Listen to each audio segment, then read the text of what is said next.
So I cannot take a tach reading of the top with the LED light on. It interferes.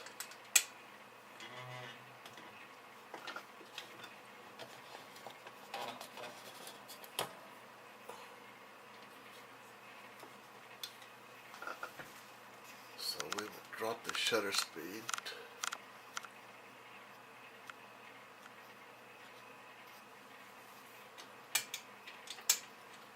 Okay, we've got this is the BilletSPIN BCA Breast Cancer Awareness Edition top that we are going to air assist up to a higher spin speed.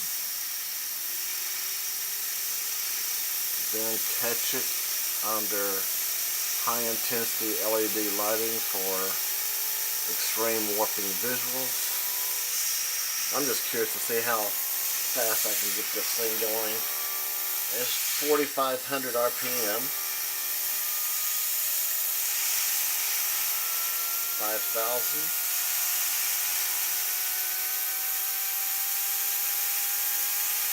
6,200.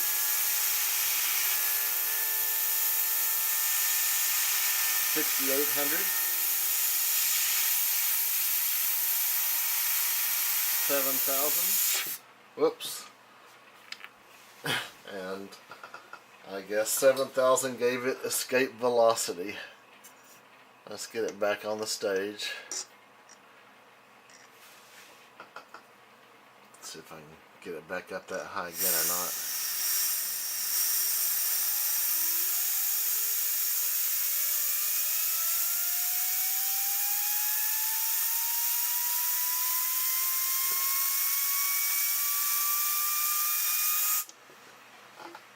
There's 88.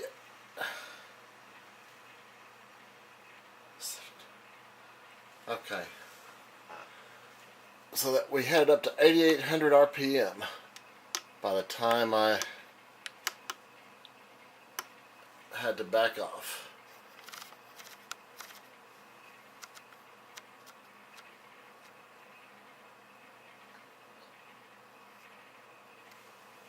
Let's see.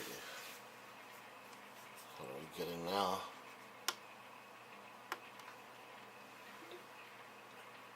Yeah, it's still too slow. That's 3,200 RPM.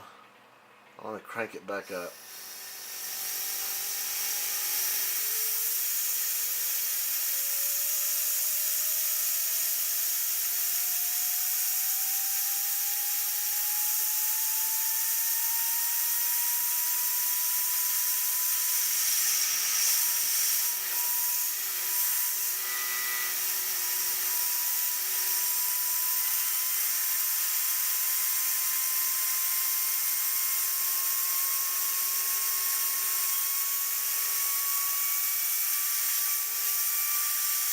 Okay, there's 8,000 RPM. Let's get the lights back on. Try.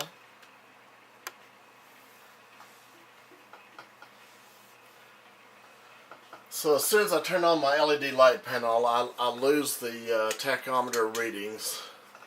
Apparently the power regulation circuitry or whatever of the LED panel interferes with the tachometer's ability to read the laser pulse off the reflective tape. Nice extreme distortions there, however.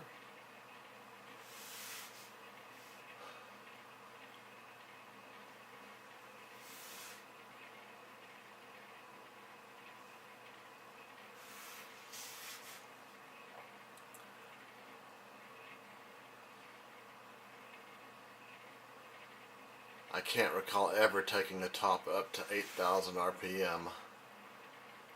I've got some micros that will spin that fast for my hand spin, but even they are very hard to get a tachometer read on because of their size and the way they like to dance about.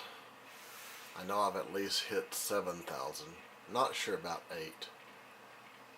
But here today we have the luxury, I'll call it, of a very nice spinning top in addition to a small, tightly controlled spin stage using this BilletSPIN K9 top stand.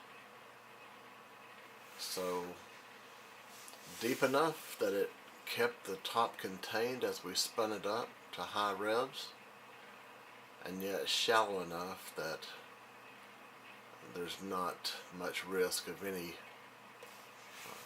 bottoming out of the top's bottom face against the curvature. We're shooting at 1/1600th of a second. Let's take it up a little faster, a little bit darker, but there's 1/2500th, 1/3200th. It's about as fast as I care to take it given the exposure shift, unless I can override that.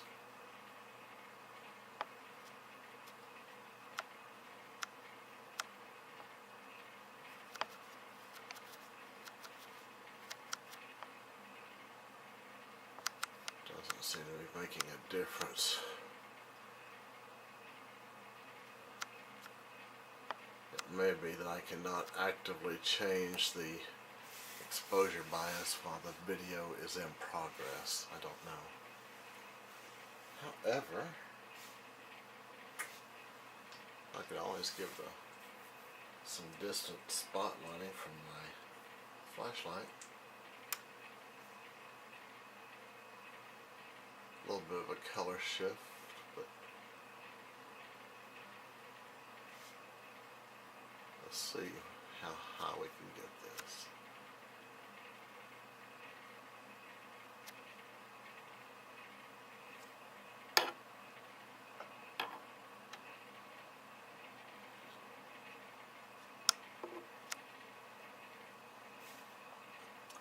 So there is a 1/8000th second shutter speed, bringing out those multiplied facehugger spokes by virtue of greatly reducing the motion blur. This flashlight apparently is not a true daylight color because it is causing a yellowish tinge to the otherwise white background.